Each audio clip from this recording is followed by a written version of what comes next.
La question de l'employabilité des jeunes reste aujourd'hui une préoccupation majeure au Bénin. Les diplômés sans emploi, les sous-employés, les chômeurs à la quête de l'emploi, mais sans gain de cause. L'espoir est quand même permis si et seulement si les dirigeants revoient l'idée de créer de l'emploi dans les différents secteurs d'activité et que les jeunes aussi s'intéressent beaucoup plus davantage dans l'entrepreneuriat. Jeunesse et emploi, quelle alternative pour une indépendance économique? C'est le thème qui fera objet de notre entretien avec M. Marius Nancy, administrateur des PMI et PME. Il nous donnera son opinion et quelques approches de solutions sur cette thématique.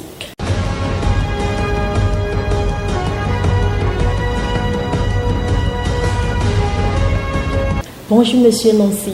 Bonjour Madame Eliane Sall. Ok, nous sommes là aujourd'hui pour parler de l'employabilité des jeunes. Avant d'entrer dans le vif du sujet, que peut-on comprendre par les concepts jeunesse et emploi? Je vous remercie Madame. Je vais emprunter en fait la définition d'un philosophe, juste une partie de la définition, qui disait que la jeunesse ou le jeune est avant tout une réalité différente selon l'époque et selon les personnes qui en parlent. Donc ce qui veut dire que selon les personnes qui en parlent, on peut avoir plusieurs catégories de jeunes jusqu'à 50 ans ou 70 ans. Certains, surtout dans notre pays, se clament jeunes et prennent la place des jeunes. Or, normalement, pour ne pas exclure quelqu'un, la jeunesse, c'est de 18 ans à 36 ans selon certains ou à 35 ans selon d'autres. On peut fermer les yeux pour aller jusqu'à 40 ans, mais au-delà, ce n'est plus une jeunesse, ils deviennent des seniors. En ce qui concerne la question de l'emploi, vous savez, tous les courants religieux et non religieux ont prôné le travail. De telle enseigne que même la Bible dit que qui ne travaille pas n'a pas droit au repas. Donc l'emploi doit préoccuper chacun de nous, que nous soyons jeunes, enfants ou adultes, car l'emploi, en fait, est ce qui permet à l'homme de se libérer, d'assouvir ses besoins et de satisfaire les besoins vitaux de la vie. Si un homme grand âge n'a pas de l'emploi, la personne ne peut pas se sentir à l'aise et, en parenthèse, la personne devient un danger pour la société. Donc l'emploi, c'est en fait une réalité qui touche toutes les couches, mais spécialement la couche de la jeunesse qui peine à aller sur ce terrain-là ou à aller sur ce marché. Qui parle de la jeunesse, on parle forcément de l'emploi, c'est ça? La jeunesse aujourd'hui cotise normalement pour nos retraités, les travailleurs d'hier. Si aujourd'hui nous ne nous préoccupons pas de l'emploi de la jeunesse, ce qui veut dire que demain, où nos retraités aujourd'hui ne pourront pas en fait vivre pleinement du fruit de travail qu'ils ont eu à faire durant 30 ans, 50 ans, 60 ans. Et ça aussi, c'est aberrant. Donc, jeunesse va de pair avec l'emploi. Le thème que nous allons décortiquer, c'est jeunesse, emploi. Quelle alternative pour une indépendance économique? Alors, quel lien peut-on établir entre une indépendance et une économique? Je vous remercie pour cette question. Et avant de répondre à cette question, je remercie en fait l'icône Web TV parce que je vois que l'équipe est jeune. Donc ça motive et ça me conforte en fait dans mon combat, dans le domaine que j'ai choisi. Pour montrer que la jeunesse peut faire beaucoup de choses seulement si on lui fait confiance, si on lui donne le minimum qu'il faut. Vous savez, aujourd'hui, la jeunesse est la couche la plus laissée pour compte.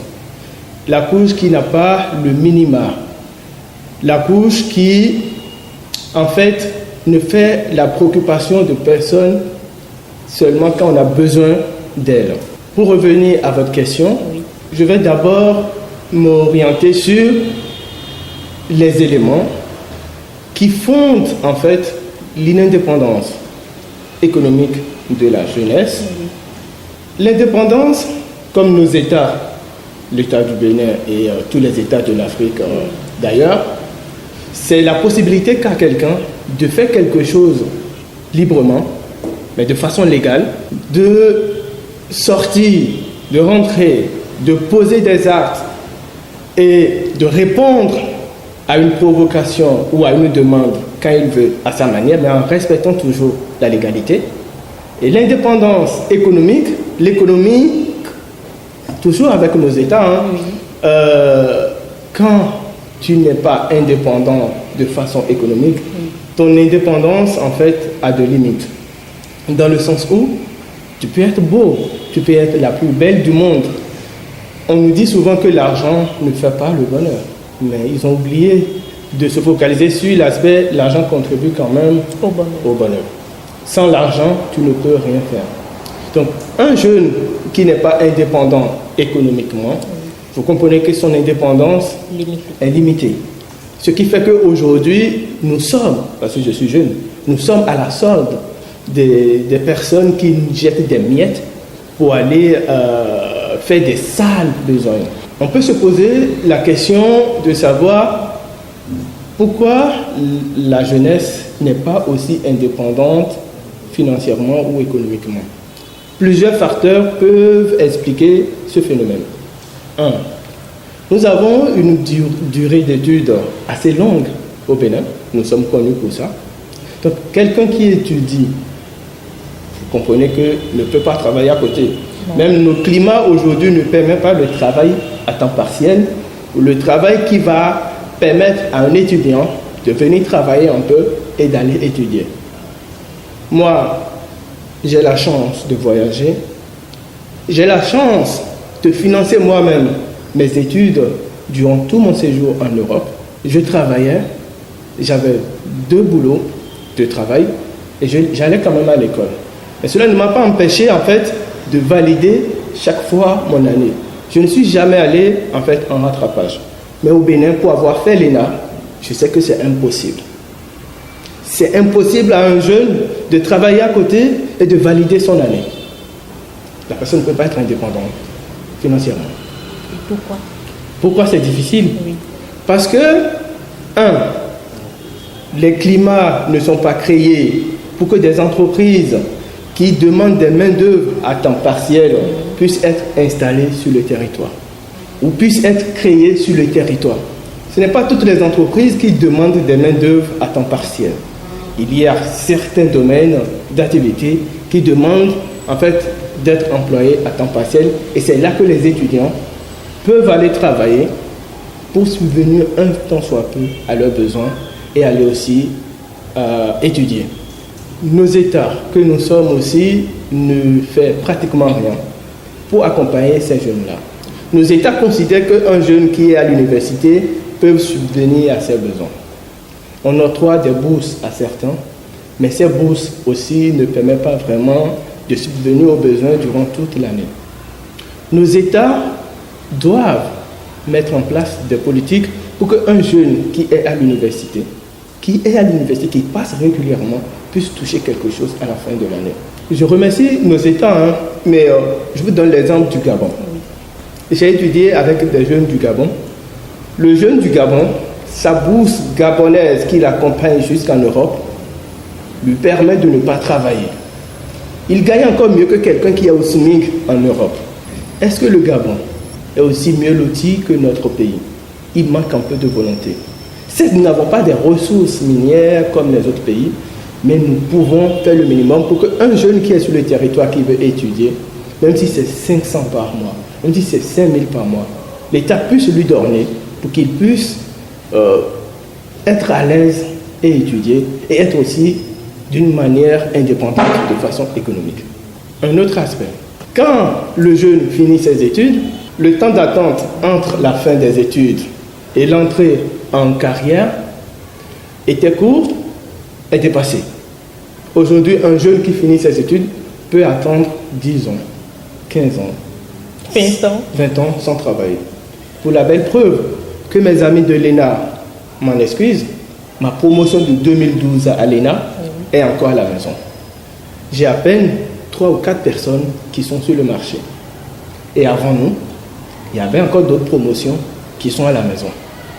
Ce qui veut dire que dans toutes les facultés, dans toutes les écoles du Bénin, on a des promotions même de 2000 qui sont à la maison. Si l'ENA, qui est une école par excellence, la promotion de 2012 et avant, je connais des gens qui sont mes aînés à l'ENA et qui sont aussi à la maison, ça veut dire qu'il y a un problème. Et ces gens-là ne sont pas accompagnés. Aucun accompagnement de la part de l'État, de la part de collectivités territoriales et de la part même des nantis que nous avons dans le pays. Je trouve que c'est injuste. Vous savez, quand nous prenons 3 populations, avec 3 personnes, 3 plus pauvres personnes, si je peux m'exprimer ainsi, on a 2 sur 3 qui sont des jeunes qui vont de 18 à 30 ans. Ça veut dire qu'aujourd'hui, la jeunesse est appauvrie. On n'a pas demandé ça. On n'a pas demandé à naître dans notre État. On n'a pas demandé à naître dans nos départements. On n'a pas demandé à être pauvre. Il est du devoir de nos États, de nos familles, qui ont de l'argent, bien sûr. Quand je dis famille, ce n'est pas nécessairement nos pères, nos mères, de nous accompagner, de nous assister, pour que nous puissions vraiment exprimer ce qu'il y a en nous. Le Béninois est bien fin. La tête de tous les Béninois, toutes les Béninoises sont bien faites. Les Béninois et les Béninoises jeunes attendent seulement qu'on les accompagne pour qu'elles puissent parfaire leur tête, pour qu'elles puissent s'exprimer librement. Je vous ai écouté de long à large, oui. Et dans vos dits, selon vous, c'est tout comme si les jeunes doivent forcément attendre les dirigeants pour qu'ils créent des emplois. Mais non, les jeunes doivent-ils forcément attendre les dirigeants avant d'entrer dans le domaine de l'emploi, avant d'avoir de l'emploi, c'est ça? Mon idée, c'est de mettre chacun face à sa responsabilité. Vous pouvez beau avoir des projets, mais si vous n'avez personne pour vous accompagner sur la réalisation de vos projets vont rester bouche bée. Et nous avons des milliers de projets au Bénin, innovateurs, qui sont restés à l'étape embryonnaire. La jeunesse ne doit pas nécessairement attendre que quelqu'un l'embauche, ni que l'État l'embauche. La jeunesse doit prendre conscience que son indépendance économique, que son indépendance financière, que son travail dépend de lui-même. La jeunesse doit mettre le paquet, si je peux m'exprimer ainsi, pour créer, pour innover. Mais ce que je disais, c'est que pour créer, il faut les cadres. Si les cadres n'existent pas, la jeunesse ne peut rien faire. Je vous donne un petit exemple. Oui. Les députés ont voté récemment une loi qui demande aux propriétaires de loyer de ne pas prendre plus que 3 mois de loyer.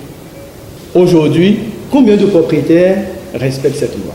Or, dans la loi, les députés ont oublié d'insérer quelque chose qui pouvait faciliter la création d'activités, d'emplois dans ce domaine-là.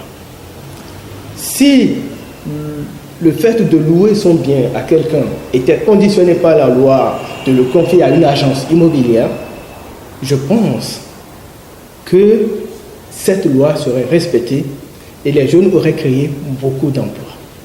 Jusqu'au Cotonou, on peut avoir jusqu'à 1000 agences, voire 500 agences immobilières pour gérer les biens des gens. Mais aujourd'hui, l'État malheureusement a bien fait, mais a mal fait de ne pas faire profiter à la jeunesse de créer d'emplois dans ce domaine-là. Donc, on est à l'échelle de Cotonou. Imaginons, dans tous les autres départements, il y a des locations qui se font. Le propriétaire, il est le même, il court. Alors qu'on pouvait permettre aux jeunes de créer des agences, de louer à des gens, d'être garant de ces personnes-là et d'avoir une indemnité sur le loyer que les gens payent. Ce contrôle échappe à l'État. C'est une bonne opportunité de permettre aux jeunes de créer, mais on n'a pas pu saisir cette opportunité. Ça, c'est juste une parenthèse parmi tant d'autres.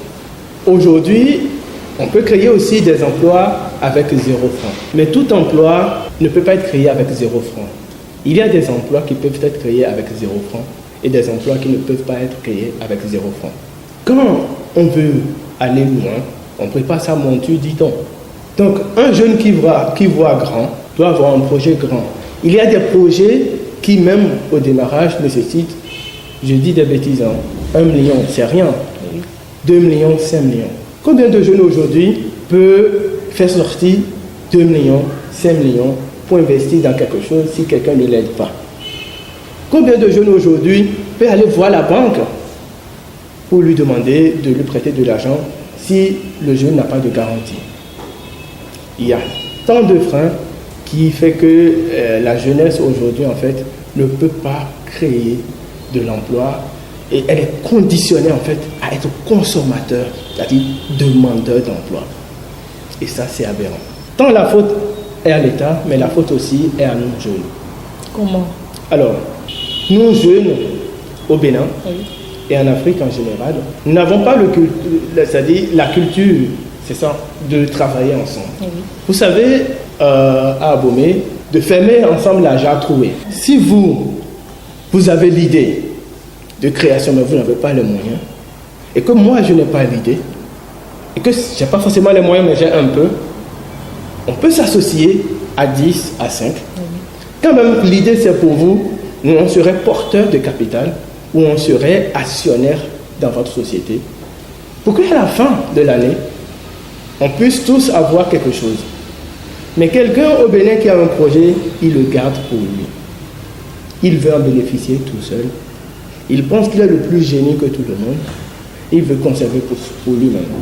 Et en voulant conserver pour lui-même, il perd en fait le temps de réalisation de ce projet-là. Et le projet le rattrape. C'est quelqu'un d'autre qui a l'argent qui se lance finalement sur ce projet-là. Ou quelqu'un lui vole son idée. Parce qu'il veut tellement travailler seul qu'il est prêt à donner le projet à un tonton au ministère ou quelque part, et les gens volent son idée. Nous n'avons pas aussi cette mentalité de mettre des pièges dans nos projets. Si moi je vous donne mes projets aujourd'hui de création d'entreprise, c'est bien, mais il y a toujours des pièges dedans. Vous pouvez créer, mais vous n'allez pas faire exactement ce que moi je veux faire. Et même si vous avez 10 ans d'ancienneté sur le terrain que je viens, je mets ce que je n'avais pas mis dans le papier, et ça va vous rattraper. Mon projet, notre projet, c'est de nous encourager. Quand je dis notre, c'est toute la jeunesse. C'est de nous encourager à travailler ensemble, à se faire confiance. Même si aujourd'hui, c'est difficile de se faire confiance, mais dans le milieu d'affaires, tu dois faire confiance. Tu dois fermer les yeux sur certaines choses. Ça ne veut pas dire qu'il faut confier ton argent sans contrôle, mais tu dois faire confiance. On n'est plus à l'étape dans les affaires où, quand tu donnes de l'argent à quelqu'un, tu restes derrière. Vous savez aussi, ce qui fait que nos tontons qui ont de l'argent ne veulent pas mettre l'argent à disposition des jeunes, et j'ai eu plusieurs cas avec des jeunes que j'accompagne actuellement, comme moi, à qui les gens ont confié de l'argent parce qu'ils ont des idées. Mais les personnes qui les ont confié l'argent n'ont pas défini un cadre à la base, n'ont pas accompagné ces personnes en fait dans la réalisation du projet. Ils lui donnent de l'argent pour réaliser le projet. Mais ils oublient de lui donner de l'argent pour payer le salaire des personnes qui travaillent avec lui. Donc il a l'argent pour, par exemple, louer un local, pour acheter un ordinateur, pour acheter ci, pour acheter ça. Il a peut-être l'argent, je prends l'exemple d'un journal, l'argent de lancer la première édition, la deuxième édition. Mais c'est des gens qui travaillent pour que la presse écrite soit sur papier. Celui qui lui remet l'argent ne pense pas à ceux-là, mais lui il dit qu'il a mis de l'argent dedans. Le jeune il court partout, il lance la première édition, la deuxième édition, la troisième édition, il n'a plus de l'argent. Est-ce que les autres éditions vont rester comme ça? Non, il faut que l'entreprise continue en fait à prospérer. Donc, il fait 1 mois, 2 mois. Ceux qui travaillent avec lui, il n'a pas de l'argent pour les payer. Les fournisseurs qui travaillent avec lui, il n'a pas de l'argent pour les payer. Lui-même, il n'est pas payé. Est-ce là une mauvaise gestion ou... Ce n'est pas une mauvaise gestion. C'est une mauvaise orientation, c'est un mauvais encadrement en fait du projet. Quand tu veux remettre de l'argent à quelqu'un, surtout quand c'est une entreprise, il faut se dire dans la tête que l'entreprise, pour faire d'économies, peut aller jusqu'à 6 ans, voire 2 ans. Surtout dans la presse écrite aujourd'hui, où tout est ce qu'il est. Les journaux ne sont plus vendus comme avant. Les réseaux sociaux ont pris le dessus. Les gens n'investissent plus de l'argent dans des papiers. Et donc, la presse, en fait, ce n'est plus les journaux que la presse écrite va vendre qui va faire vivre l'agence. Vous comprenez que pour qu'une entreprise puisse vivre, il faut au moins penser toutes les dépenses sur les 6 premiers mois ou la première année. Il faut toute une organisation. Il faut toute une organisation. Et cette organisation-là manque. Donc, le jeune n'est pas spécialiste forcément en fait, de l'entrepreneuriat ou des questions autour de l'entrepreneuriat. Il a besoin d'être accompagné sur ces préliminaires-là, sur ces béabars de l'entrepreneuriat. Et ça, c'est l'État, les collectivités territoriales et nous qui doivent nous accompagner sur ce terrain-là. Merci. Donnez-nous votre point de vue par rapport à l'entrepreneuriat face aux jeunes d'aujourd'hui qui, malgré leurs maigres moyens, s'efforcent et ne veulent pas, même s'ils ont l'envie d'aller demander, d'aller tendre la main, et tout en sachant que ceux à qui ils veulent s'adresser, les portes leur seront fermées, au moins se battre de plein pied pour évoluer. Donnez-nous votre point de vue par rapport à cet aspect. À ce jeune-là, je leur tire chapeau. J'ai rencontré beaucoup de ces jeunes qui se battent au jour le jour pour leur projet, même s'ils n'ont rien. Dans la vie, il faut se battre. Il ne faut pas se décourager, même si c'est long. À ces jeunes, je leur demande de s'associer. Quand 2 têtes bien faites se réunissent, elles arrivent à parfaire des choses bien. Quand 2 têtes bien faites se réunissent, elles arrivent à réfléchir autrement. Nous devons travailler en équipe. Nous devons faire confiance à nous-mêmes, aux jeunes comme nous, et leur demander en fait de s'associer pour définir une base solide. Et ça manque. Quand les jeunes s'associent, aujourd'hui, c'est pour partager le gâteau de demain. Ils ne pensent pas qu'après le gâteau, il faut prévoir autre chose. Donc il y a la base là qui manque. Et cette base-là, c'est quelqu'un qui doit nous donner ça. C'est quelqu'un qui doit leur donner ça. On peut naître entrepreneur, mais on n'est pas tous gestionnaires. Il y en a qui ont des idées, mais qui n'ont pas la gestion. Ceux-là doivent s'associer avec ceux qui ont la gestion pour parfaire leurs idées. C'est la solution que vous envisagez? C'est la solution, c'est l'une des solutions que j'envisage. Que les jeunes s'associent. La deuxième solution que je peux proposer, c'est de travailler au sein de notre pays pour que le financement participatif soit une réalité.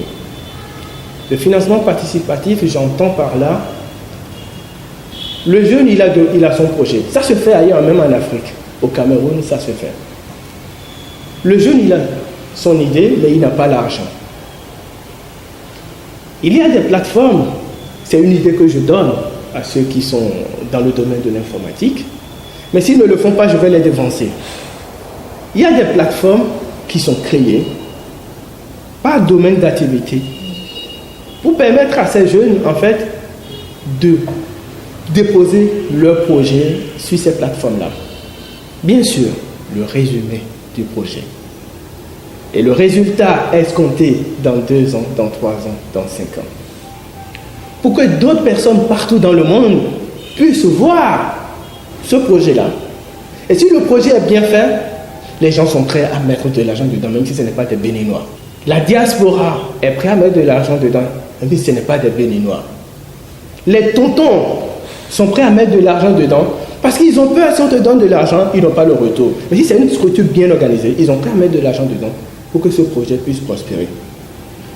Ce que la jeunesse ou le jeune peut prendre comme inconvénient, mais qui n'est pas inconvénient pour moi, est que il n'est plus seul maître de son projet. Il devient gestionnaire du projet. Parce que le projet est financé à 100% ou à 90% par quelqu'un, pas des gens.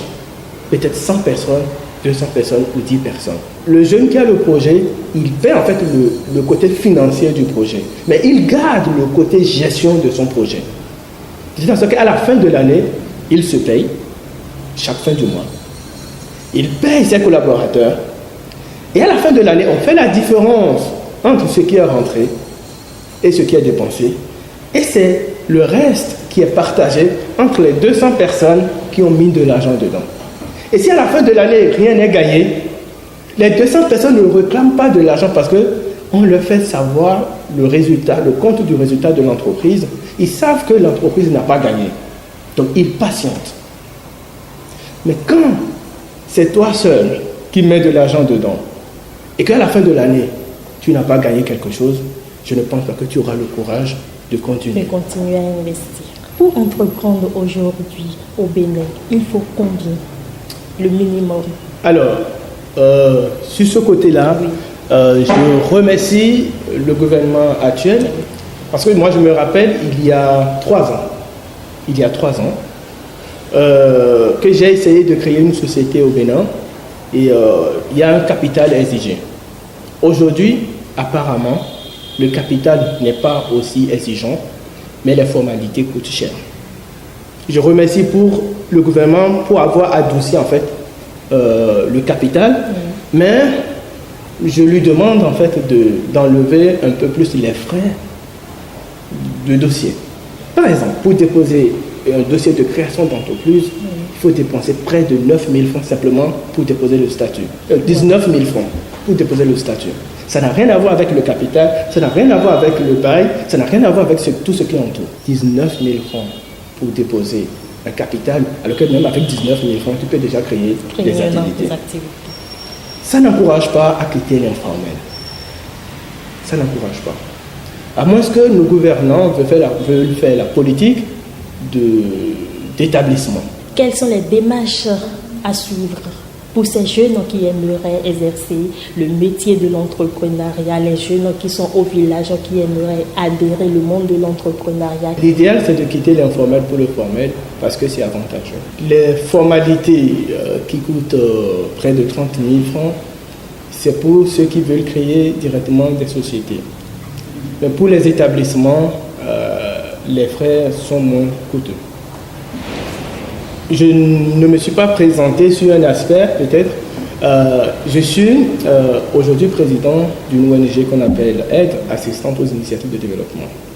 Notre objectif, c'est de dynamiser la création de l'emploi au niveau local. C'est-à-dire amener nos maires, quand je dis maires, les collectivités territoriales, à centrer plus leur énergie sur la jeunesse et sur ceux qui sont porteurs d'emploi. Donc sensibiliser les mairies et sensibiliser les jeunes aussi dans ce sens afin qu'ils puissent créer d'emplois. Et nous sommes là à les aider, à les accompagner à la fois sur les formalités, à la fois sur la forme de la société qu'il faut créer. Il faut avoir l'idée, il faut avoir aussi la forme juridique de société qui va avec ton projet. Donc, nous, en tout cas, notre objectif, c'est d'accompagner ces jeunes-là qui sont au village, parce que Cotonou n'est pas encore dans notre programme, ça peut venir, mais c'est d'abord les mairies qui sont éloignées, de les sensibiliser à la création et de les accompagner, les former, leur donner le b.a.-ba jusqu'à la création.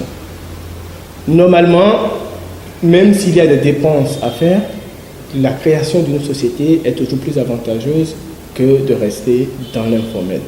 S'il faut créer que des établissements, c'est aussi une personne morale ou juridique. Nous allons créer avec ces jeunes-là que d'établissements. Merci. Nous sommes presque à la fin de cet entretien. Quel appel avez-vous à lancer à l'endroit de nos dirigeants par rapport à l'entrepreneuriat des jeunes? Je vais demander à nos dirigeants, au niveau local, au niveau national, d'avoir pitié de nous. Pitié de la jeunesse. Et pitié de nos mamans. Quand un jeune va à l'université jusqu'à terminer, c'est près de 20 ans d'études. Il reste à la maison au solde de la famille.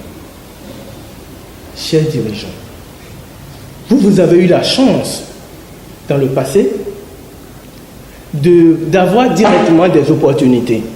Parce qu'il n'y avait pas beaucoup de personnes en fait qui étudient en son temps. Et même quand tu n'étudiais pas, il y a toujours quelque chose que tu peux faire. Aujourd'hui, le temps, les choses ont évolué.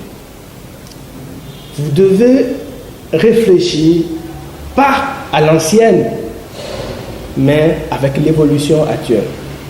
J'en parle avec beaucoup de parents qui trouvent que la jeunesse est paresseuse, que les jeunes ne veulent rien faire, qu'à leur temps, machin, en oubliant qu'à leur temps, même avant de sortir de l'école, il y a l'emploi qui t'attend. Avant de sortir de la formation, il y a des propositions et c'est à toi de choisir. Aujourd'hui, ce n'est plus le cas. Aujourd'hui, les entrepreneurs que nous avons au Bénin, qui sont riches, si c'est aujourd'hui qu'ils vont rentrer sur le terrain avec leur méthode archaïque, ils seront les plus pauvres des entrepreneurs du monde. Les choses ont changé. Donc, je leur demande de nous comprendre avec l'évolution du temps, de nous aider, de créer les cadres juridiques qu'il faut. Je ne vais pas rentrer dans d'autres détails. Parce que si les cadres juridiques sont créés, je vous jure que le problème d'emploi, même si on n'éradique pas totalement, on va supprimer à 70%. De dire aussi à nos collectivités territoriales que dans leur politique, de penser à la jeunesse. Parce que leur budget est essentiellement fiscal, donc centré sur l'entreprise. Vous ne pouvez pas avoir un budget fiscal sans faire la promotion de l'entrepreneuriat. C'est-à-dire qu'ils n'ont pas encore compris d'où viennent leurs ressources. S'ils sont conscients de là où les ressources de la collectivité territoriale est puisée, je pense que même 90% de leur projet sera basé sur l'entrepreneuriat. Un mot de soulagement à l'endroit des diplômés sans emploi, des chômeurs et des sous-employés. À mes frères et à mes soeurs diplômés sans emploi, je leur dis courage. Courage dans un premier temps et dans un second temps, je leur dis d'aller au-delà de leur diplôme. Je leur demande de commencer par regarder ailleurs. Quel que soit le domaine que vous avez fait, j'entends souvent dire qu'il y a une inadéquation avec la formation qui est faite et la réalité du terrain. Moi, je vous dis, ou je nous dis, qu'il n'y a pas une inadéquation avec nos formations. Parce que dans toutes nos formations, il y a des choses qu'on fait qui ne font pas partie de la formation et qui ne font pas partie de nos spécialités. Il faut qu'on aille puiser dans ces choses-là. Aujourd'hui, personne ne peut plus dire que je suis simplement spécialiste de tel domaine. Nous devons chercher à être multidimensionnaires. Aujourd'hui, partout dans le monde où les pays développés, on parle déjà de la polyvalence. Donc ce n'est pas chez nous où on est sous-développé, où l'emploi n'est pas créé, qu'on ne va pas parler de la polyvalence. Nous pouvons tout faire si nous y mettons un peu de nôtre et si nous croyons. Je remercie l'équipe de Icon Web TV qui m'a invité, qui m'a permis en fait d'échanger ou de parler à mes grands frères, à mes petits frères, à mes grandes sœurs et à mes petites sœurs. J'ai vu une équipe jeune avec peu de moyens qui s'acharne pour que ça puisse devenir plus grand. Moi, j'ai foi en ce projet. Je vois déjà que même avec le peu, on peut faire grandes choses. Je suis vraiment touché et ça me motive davantage à militer et à militer davantage pour que nous, jeunes, puissions dire avec rien, on peut faire beaucoup. Merci beaucoup Nancy Marus, jeune administrateur des PMI et des PME, notre invité de la semaine. Il nous a éclairci sur la thématique jeunesse et emploi, quelle alternative pour une indépendance économique. Si vous avez aimé, prenez le rendez-vous sur Icon Web TV et abonnez-vous à notre chaîne YouTube. Au revoir.